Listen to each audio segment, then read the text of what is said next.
vaša životna deviza?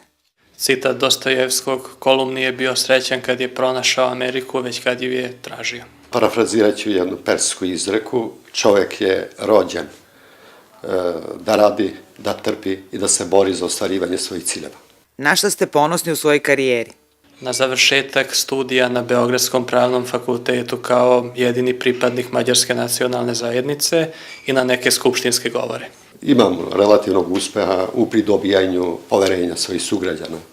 A zbog čega se kajete? Ima vremena još za to. Što nisam dovoljno vremena posvetio svojoj porodici. Ko vam je uzor? I nastojim da učim od svih od kojih je to moguće, i od živih i od mrtvih. Ibrahim Rogova. Koliko ima pripadnika vaše nacionalne zajednice u Srbiji? 293.299 prema posljednjem popisu. Pa na terenu je oko 60.000, jedno 10.000 je nakon ili u toku oružanih sukoba 1999. do 2001. se iselilo u Kosovu. Koji su prioriteti vaše nacionalne zajednice? Evropska budućnost, bolji život i puna ravnopravnost. Pre svega ostvarivanja uopšte manjinskih prava, ljudskih prava i ona šira oblast kolektivnih prava. Kakav je položaj pripadnika vaše nacionalne zajednice u Srbiji? Bolji nego pre nekoliko godina, ali ima još mnogo da se radi na poboljšanju položaja. Još uvijek je težak, jako je osetljiv sada, nakon proglašenja nezavisnosti Kosova. Da li ste vi nekada osetili diskriminaciju? Ja lično ne, ali pripadnici moje nacionalne zajednice vrlo često. Da, bilo je. Pre 20 godina ja sam izgubio pravo na rad u školi. U kojoj meri država finansira institucije nacionalnih manjina? Država je bila u obavezi još 2002. godine da osnuje fond za nacionalne manjine. Taj fond ni dan danas nije osnovan. Kod Albanaca u Preševskoj dolini uglavnom su domovi kulture koji se ne bave nekom, da kažem, nacionalnom kulturom. Koliko je u Srbiji danas izražen ekstremni nacionalizam? Kao u svim tranzicionim društvima u okruženju.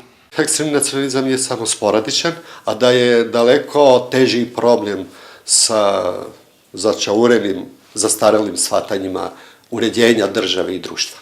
Koliko u Srbiji danas ima govora mržnje? Mnogo, mnogo više nego što bi to bilo normalno. Pa nažalost ima ga u pojedinim štampanim medijima, a ima ga, boga mi, i na samom parlamentu ponekad. Da li je Srbija bliža Evropskoj uniji ili Rusiji? Evropska unija je 13 km od moje kuće, ali u glavama mnogih političara Rusija je mnogo bliža. Politička elita trenutno u Srbiji pokušava da uspostavi jednu ekvidistancu koja je, po mom mišljenju, štetna za građane ove države. Kako vidite Kosovo godinu dana posle proglašenja nezavisnosti? Kao područje koje samo na papiru pripada Republici Srbiji i kao područje gde pripadnici nacionalnih manjina vrlo loše žive. Pa odvija se spor, ali, da kažem, siguran proces konsolidacije i stabilizacije prilika na Kosovu. Da li je podela Kosova za vas prihvatljiva? Kada bi rekao da je prihvatljiva, ja bi prekršio Ustav. Ja mislim da je to opasnost za recikliranje sukoba i nasilja. Zašto novi statut Vojvodine izaziva tolike polemike? Mnogi političari razmišljaju o državi kao što su razmišljali u 19. veku. Prikupljanja jeftinih političkih poena. Da li taj statut vodi nezavisnosti Vojvodine? Ne. Apsolutno ne. Da li će Skupština Srbije dati saglasnost na statut Vojvodine? Ne znam. Još uvek nije stvorena potrebna većina. Šta je za vas patriotizam? Kada se borite za to da građani mogu da žive kao u svim ekonomski razvijenim državama. Ljubav prema narodu, ljubav prema zemlji. Kako vidite Srbiju za 5 godina? Nadam se da ćemo biti mnogo, mnogo bliži ne samo Evropskoj uniji, nego i evropskim vrednostima. Hteo bi da je vidim unutar Evropske unije. Kakva je saradnja između mađarske i albanske manjine u Srbiji?